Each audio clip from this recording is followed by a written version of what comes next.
నమస్కారం. ఆర్బీసీ ఆధ్యాత్మిక ప్రేక్షకులందరికీ కూడా గురుదేవుని ఆశీస్సులతో మనం దత్తాత్రేయ వారి యొక్క చరిత్రను, గురు చరిత్రను మనం అందరం కూడా తెలుసుకుంటున్నాం. దీనిలో నామధారకుడు గురు దర్శనం గురించి వెళ్ళేటువంటి ప్రక్రియలో భాగంగా ఆ గాణగాపురం బయలుదేరిన సమయంలో అతడు ఎంతో ఆవేదనతో ఆ ప్రయాణంలో ఆ స్వామివారి దర్శనం కావాలి, స్వామివారి పాదుకల దర్శనం కావాలనేటువంటి తాపత్రయంతో జరుగుతున్న సందర్భంలో అతను సొమ్మసిల్లిపోయినప్పుడు, ఆ సొమ్మసిల్లిపోయి నిద్రలోకి ఉపక్రమించినప్పుడు స్వామివారి దర్శనం అయ్యారనే విషయాన్ని మనం తెలుసుకున్నాం గత అధ్యాయంలో. అయితే ఆ సొమ్మసిల్లిపోయేటప్పుడు ఇంకా చాలా తను నామధారకుడు స్వామివారి గురించి అనేక, స్వామి నీవు ఎంతో ప్రేమస్వరూపివి, దయార్థ హృదయం కలిగినటువంటి వాడివి, బాధ పొందేటువంటి వారందరికీ కూడా బాధలను తొలగించేటువంటి వాడివి, అలాంటి స్వామి నీవు నాకెందుకు ఇలా చేస్తున్నావు అని చెప్పేసి అనేక రకాలుగా స్వామివారి గురించి, ఎట్లాగైతే అంబా అని చిన్న లేగదూడ వాళ్ళ అమ్మను పిలిస్తే ఆ ఆవు ఎక్కడి నుంచో పరిగెత్తుకొచ్చినట్లుగా ఆ బిడ్డ దగ్గరికి నీవు అలాగ భక్తుల పాలిట ప్రసన్నమయ్యేటువంటి వాడివి, నా బాధను ఎందుకు అర్థం చేసుకోవట్లేదు స్వామి అనుకుంటూ అలిసిపోయి సొమ్మసిల్లిపోయినటువంటి ఆ నామధారకుడికి స్వప్నంలో స్వామివారు కనిపించారనేటువంటి విషయాన్ని మనం తెలుసుకున్నాం గత అధ్యాయంలో. అయితే ఒక్కసారి స్వామివారి దర్శనం అవగానే కళ్ళు ఇలా నలుపుకొని దర్శనం అయ్యారన్న ఆనందంతో, ఒక ఉత్సాహంతో లేచి అటు ఇటు తిరిగి చూశాడు. ఎక్కడున్నారు స్వామివారు, స్వామివారు, స్వామివారు అని ఇట్లాగా అటు ఇటు తిరిగి చూశారు.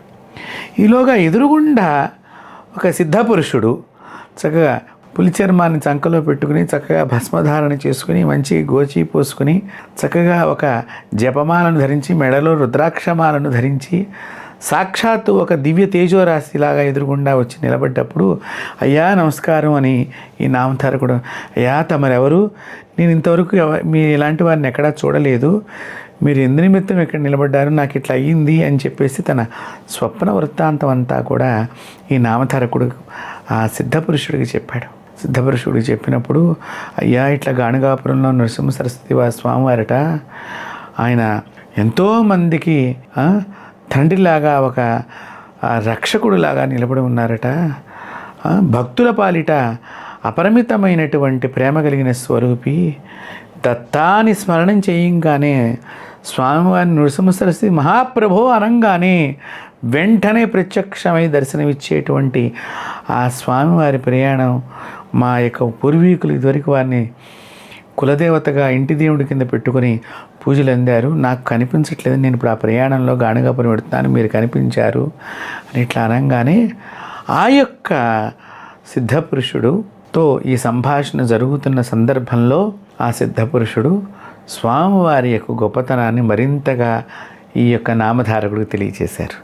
నాయన, స్వామివారు చాలా దయాళులు, పరమ దయా స్వభావం కలిగినటువంటి వారు, వారు సర్వులను సమానమైన ప్రేమతో చూసేటువంటి వ్యక్తి, గురువు అనిన వారే, భగవంతుడనిన వారే, అందరి యందు సమమైన భావన కలిగి ఉండి, అందరి యందు సమ ప్రేమ భావన కలిగి ఉండి, అందరి యందు కూడా అత్యంతమైనటువంటి ప్రేమ తత్వాన్ని కలిగినటువంటి అమృత మూర్తి మన నృసింహ సరస్వతి స్వామివారి నాయన అని వారికి చెప్తూ ఉన్న సందర్భంలో ఈ నామధారకుడు అడిగాడట, అయ్యా అసలు గురువు నాలో కొద్దిగా అనుమానం ఉందేమో, అందుకనే నాకు ఈ ప్రయాణంలో అలసట పొందుతున్నానేమో, నాకు ఒక చిన్న అనుమానం ఉంది, అసలు గురువు అంటే ఎవరు, ఎందుకుని గురువుకి ఇంత ప్రాధాన్యత వచ్చింది, గురువు అనినా ఎవరు, గురువుకి ఎందుకు ఇంత ప్రాధాన్యత వచ్చింది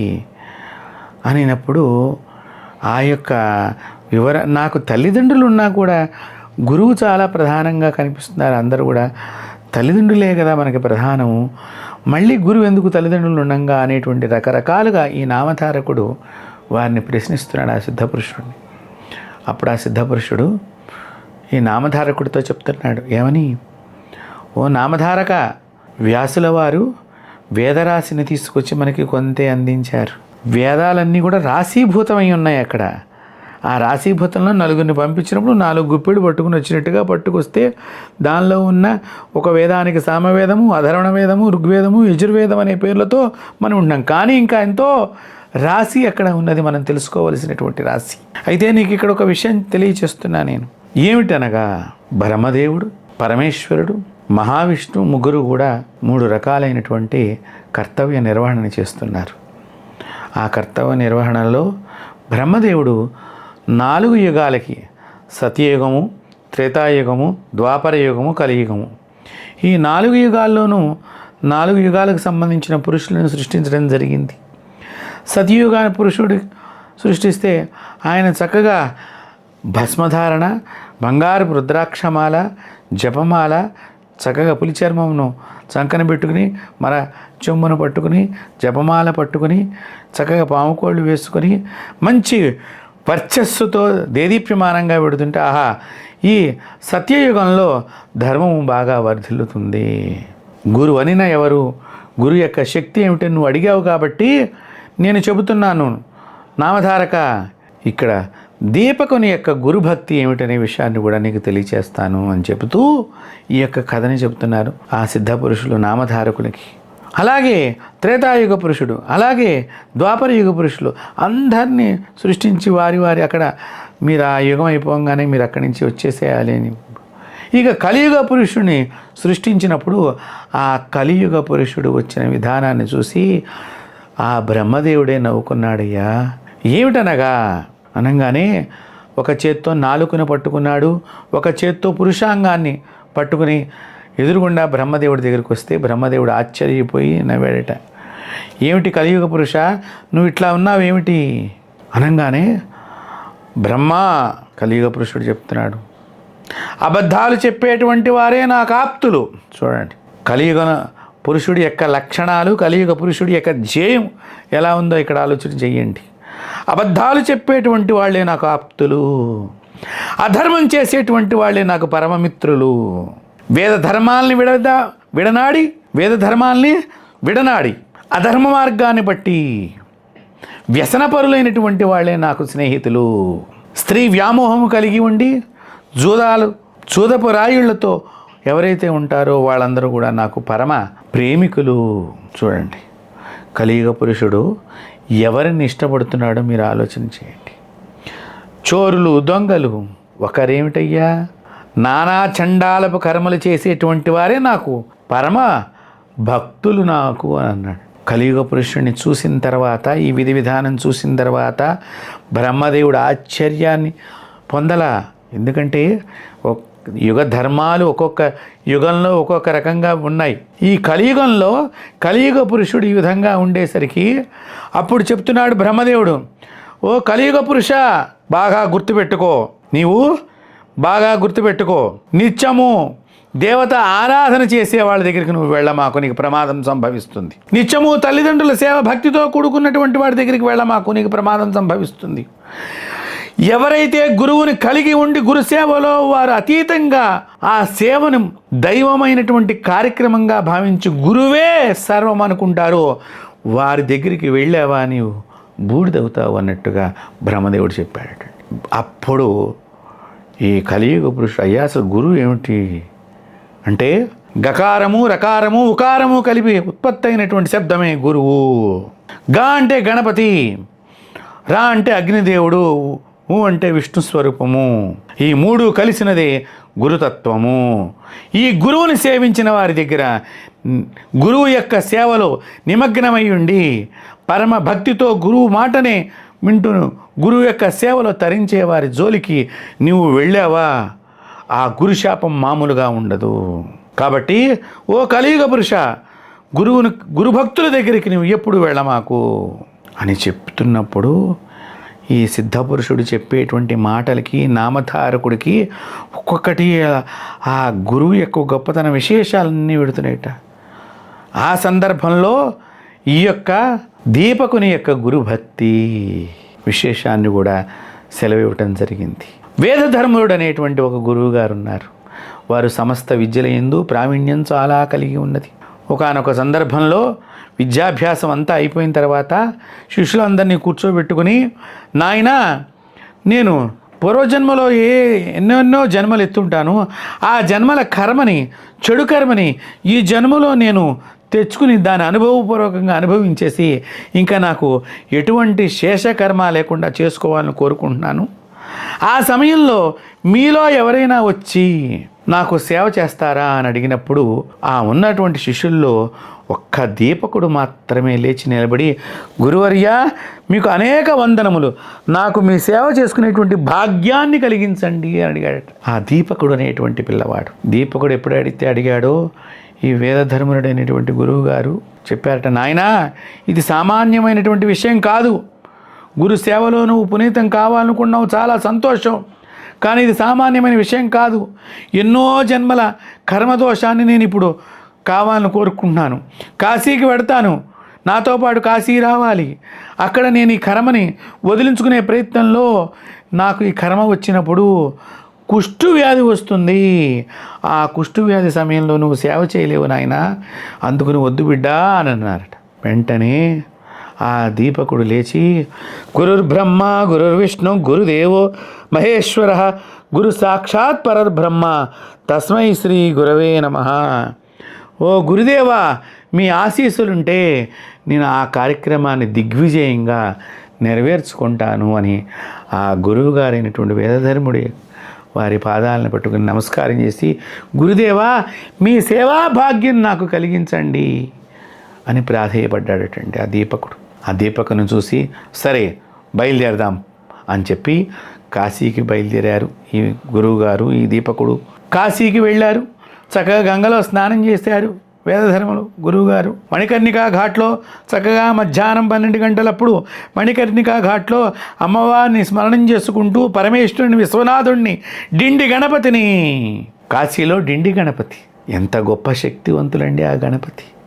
ఏమని చెప్పాలి ఆ గణపతి గురించి, ఏమని చెప్పాలి? అలాంటి గణపతిని వక్రతుండ మహాకాయ కోటి సూర్య సమప్రభ నిర్విఘ్నం కురుమే దేవా సర్వకార్యేషు సర్వదా, అలాంటి ఆ గణపతిని స్మరణం చేసుకుని ఆ జగదంబను, యాదేవి సర్వభూతేషు మాతృరూపేణ సంస్థిత నమస్తస్యై నమస్తస్యై నమస్తస్యై నమో నమః. శివ శంకర రుద్రేశ నీలకంఠ త్రిలోచన ఇతీరేంతే నిత్యున్న హితాన్ బాధితే కల్హి. ఓ పరమేశ్వర అని ఆ జగదంబను తలుచుకుని, అయ్యా ఎన్ని జన్మల్లో ఏ కర్మ అయితే మిగిలిపోయినదో ఆ కర్మని ఈ జన్మలో నేను వదిలించుకున్నాను అని ఒక్కసారి ఆ కాశీ గంగలో స్నానం చేసి సూర్యభగవానుని వారు ఎదురుగుండా ఇలా 2 చేతులు చాచి ఆ కర్మను ఆస్వాదన చేశారటండి ఈ వేదధర్ములు అనేటువంటి గురువు గారు. వెంటనే వీరికి శరీరం నిండా కుష్ఠవ్యాధి సంప్రాప్తమయ్యింది. ఆ నది ఒడ్డునే ఒక తాటాకు పందిరిలాగా 2 తాటాకులు తెచ్చి ఓ చిన్న గుడిసెలాగా వేసుకుని ఉన్నారు. రోజు ఈ దీపకుడు ఆ గుడిసెలో ఉన్నటువంటి ఆ గురువు గారికి సేవ చేయటం, రోజు భిక్షాటనకు వెళ్ళటం, భిక్ష తీసుకురావటం, గురువు గారికి పెట్టడం. ముందర 4 రోజులు బాగానే ఉంది, గురువుగారు సేవ చక్కగా చేస్తున్నాడు. చేస్తున్న సందర్భంలో ఈ గురువు గారు ఓ రోజున పాపం శిష్యుడు ఆ ఇంటికి వెళ్ళి ఆ కాశీలో భిక్షాటం తీసుకొస్తే మంచి పదార్థమే, అందరూ వేద విద్యార్థి కదా, చక్కగా అందరూ అన్నీ మంచిగా పదార్థాలు ఇచ్చారు. ఆ పదార్థం తీసుకొచ్చి గురువుగారికి భిక్ష పెడుతుంటే, ఛీ చండాలుడా ఇదేం ఆహారం నాకు తీసుకొచ్చావు నువ్వు అని విసిరివేశారు గురువుగారు. అయినప్పటికీ కూడా క్షమించండి గురుదేవా, పొరపాటు అయిపోయింది అని చెప్పేసి ఈ దీపకుడు చాలా చిన్న పిల్లవాడండి, ఎంత అమోఘమైన గురుభక్తో. అయ్యా క్షమించండి గురుదేవా, మీరే నాకు రక్ష, మీ సేవలో నేను ఇంకా పునీతుడిని కావాలనుకుంటున్నాను, ఏదో నా అజ్ఞానం వలన అలా జరిగి ఉండొచ్చు, పొరపాటును క్షమించండి అని ఈ యొక్క ప్రక్రియను చూసినప్పుడు విశ్వనాథుడు ఒక్కసారి పులకరించిపోయాడటమ్మా. ఆ పులకరించిన పరమేశ్వరుడు ఈ దీపకుడి దగ్గరికి వచ్చాడు. అయ్యా నేను కాశీ విశ్వనాథుడిని, ఏమి కావాలి దీపకా నీకు అంటే ఒక్క నమస్కారం విశ్వనాథుడికి చేసేట. అయ్యా నాకేం వద్దు, నేను గురుసేవ చేసుకుంటున్నాను, మీ వరాలొద్దు, ఏమి వద్దు, దయచేసి నా దగ్గర నుంచి మీరు తొందరగా వెళ్ళిపోతే సంతోషపడతాను. నా గురుసేవకు సమయం మించిపోతుంది, మీ వలన నేను ఎక్కువసేపు సేవ చేసుకోలేకపోతున్నాను అనగానే విశ్వనాథుడు ఆనంద పులకించిపోయాడు. వెంటనే ఈ విశ్వనాథుడు వైకుంఠానికి వెళ్ళి ఆ మహావిష్ణువుతో సెలవిచ్చాడు. మహావిష్ణువు కూడా ఆశ్చర్యచకితుడయ్యాడు. ఇక్కడ గమనించాలి. చూడండి, దీపకుడు యొక్క అందుకనే కులానికి వంశానికి ఒక్కడు అని అంటారండి. వంశానికి ఒక్కడు ఎందుకన్నారు? దీపకుడు లాంటి ఒక్క వ్యక్తి మన వంశంలో పుట్టాడు అంటే వంశం మొత్తం వర్ధిల్లుతుంది. ఒక రామకృష్ణ పరమహంస, ఒక ఆదిశంకర భగవత్పాదుల వారు ఏమని చెప్పాలి వాళ్ళ గురించి? ఇవాల్టి దాకా వారి వంశం ఎంత గొప్పగా వర్ధిల్లుతుంది, ఆ గోత్రము. కాబట్టి ఇక్కడ దీపకుడు మనం గనక గమనించినట్లయితే ఆ దీపకుడు గురించి ఎవరు హరిహరులు చర్చించుకునేటువంటి అవకాశం వచ్చిందంటే దీపకుడు గురుభక్తి ఎలా ఉందో ఆలోచన చేయండి. ఈ రోజుల్లో మనం గురుభక్తిని చూస్తున్నాం. ఎలా ఉంది గురుభక్తి? గురువుల మీద అనేక విధాలుగా మనం జోక్స్ మాట్లాడుకుంటాం. గురువుల గురించి అనేక ఆ గురువుగారు అంతే, ఈ గురువుగారు ఇంతే, ఇట్లా మాట్లాడుకుంటూ ఉంటాం.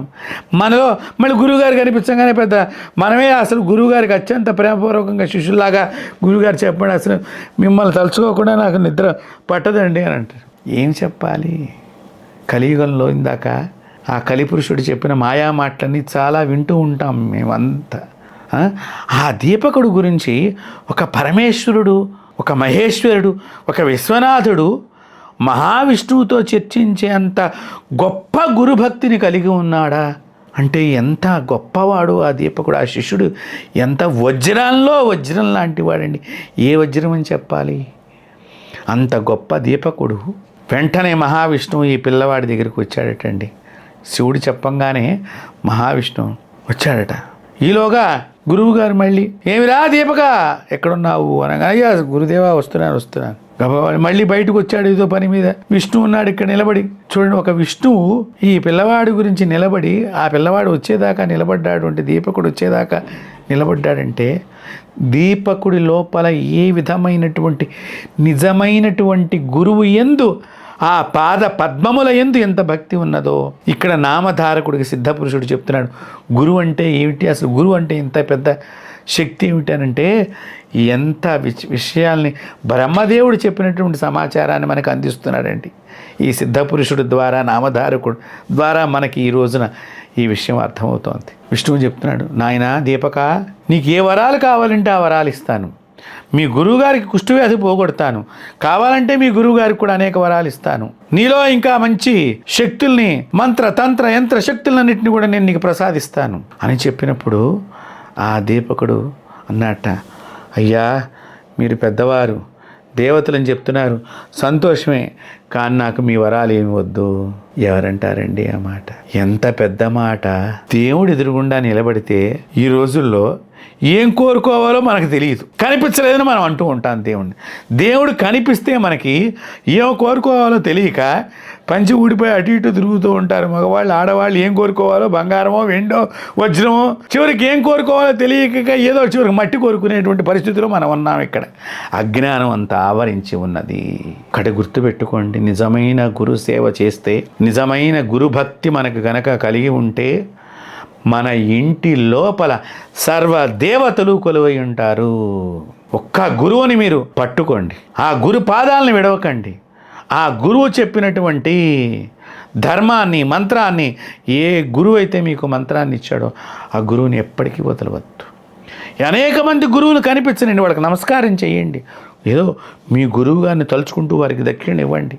వారి ఆశీస్సుల ద్వారా మీలో గురుభక్తి ఇంకా పెరగాలని, మీ గురువు గారి యందు భక్తి పెరగాలని మీరు కోరుకోండి, తప్పు లేదు. ఇదే మనకి ఈ దీపకుడు యొక్క గురుభక్తిలో తెలిసేటువంటి గొప్ప పరమ పవిత్రమైనటువంటి రహస్యం. మహావిష్ణువు అడుగుతున్నాడు, నాయనా నీకు అనేక వరాలు ఇస్తాను, మీ గురువుగారికి కుష్ఠవ్యాధి పోగొడతాను. అయ్యా నాకేం వద్దు. ఈ గురువుగారు అడుగుతున్నారు, ఏమిరా ఎవరితో మాట్లాడుతున్నావు దీపక? అయ్యా వస్తున్నాను గురుదేవా. ఈలోగా దీపక నీకు వరాలు ఇస్తాను చెప్పంటే దీపకుడు ఒకటే అడిగాడటండి విష్ణువుని. ఓ మహావిష్ణువు, నీవు సృష్టి రక్షకుడివి, జగన్నాథుడివి, జగత్ రక్షకుడివి. సర్వదేవతలు నీవంటే కోరుకునేటువంటి వారు నీ దర్శనాన్నే కోరుకుంటారు నువ్వు చెప్తున్నావు కదా. నాకు ఎట్టి వరంబులు వద్దు, నీ వలన నాకు గురుసేవ చేసుకునే సమయం తగ్గిపోతోంది. కాబట్టి నీవేదో అడగమంటున్నావు కాబట్టి నాలో మరింత నా గురువు యొక్క సేవలో లోపం లేకుండా నేను గురుసేవ చేసే దానిలో లోపం లేకుండా నా గురువుపై నాకు భక్తి కలిగి ఉండేటట్టుగా నీవు చెయ్యి, అంతకుమించి నాకు ఎటువంటి వరం వద్దు. ఈలోగా గురువుగారు దీపక అని పిలవంగానే అయ్యా గురుదేవా అని చెప్పి దీపకుడు వారి గురువు గారి దగ్గరికి వెళ్ళి, ఎవరితో మాట్లాడుతున్నావు, ఏం మాట్లాడుతున్నావు అంటే, ఎవరో మహావిష్ణువుట అండి వచ్చారు, వరాలు ఇస్తాను, మీ కుష్టి వ్యాధి. మరి నువ్వేం అడిగావురా?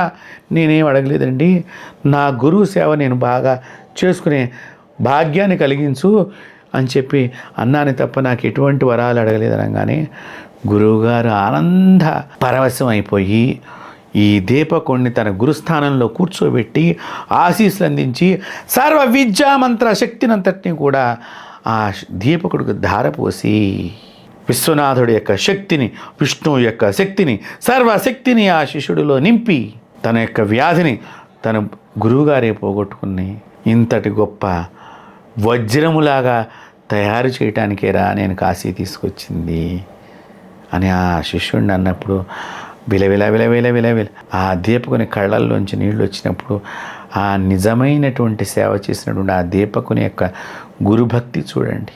ఇలాంటి గురుభక్తి కలిగిన వాళ్ళ దగ్గరికి కలిపురుషుడు కాదు కదా, ఎటువంటి కర్మ వారి దరి చేరదు. అది దీపకుని యొక్క గురుభక్తి. మనం ఈ గురు లీలామృతంలో ఇంత మధురమైనటువంటి ఈ కథని ఎవరైతే వింటారో, ఎవరు గురువు యొక్క మంత్రం తీసుకున్నవారు ఉంటారో, ఆ గురు మంత్రం తీసుకున్నవారు ఈ కథను విన్నట్లయితే మీ గురుభక్తి దినదినము వృద్ధి కలుగుతుంది. ఎవరైతే మంత్రం తీసుకోలేదో, మా గురువు కావాలని కోరుకుంటారో, ఈ చరిత్రను, ఈ అధ్యాయాన్ని ఎవరైతే వింటారో వారికి త్వరలో గురువు ప్రాప్తమవుతుంది, గురుశక్తి ప్రాప్తమవుతుంది. కాబట్టి ఆ సిద్ధపురుషుడు నామధారకుడికి చెప్పినటువంటి అనేక గొప్ప విషయాల్ని, గాఢమైనటువంటి అజ్ఞానాన్ని, గాఢమైనటువంటి చీకటిని ఎలాగైతే వెలుగు పారద్రోలుతుందో, ఈ అజ్ఞానం అంటే గురవే సర్వలోకానాం, ఆ గురువే సర్వలోకాలకు అధిపతినటువంటి ఆ నృసింహ సరస్వతి స్వామి వారి యొక్క ఆశీస్సులు మనందరికీ కలిగి మనందరం కూడా గురుసేవలో అమితంగా వర్ధిల్లాలని చెప్పి నేను కోరుకుంటూ జై గురుదత్త.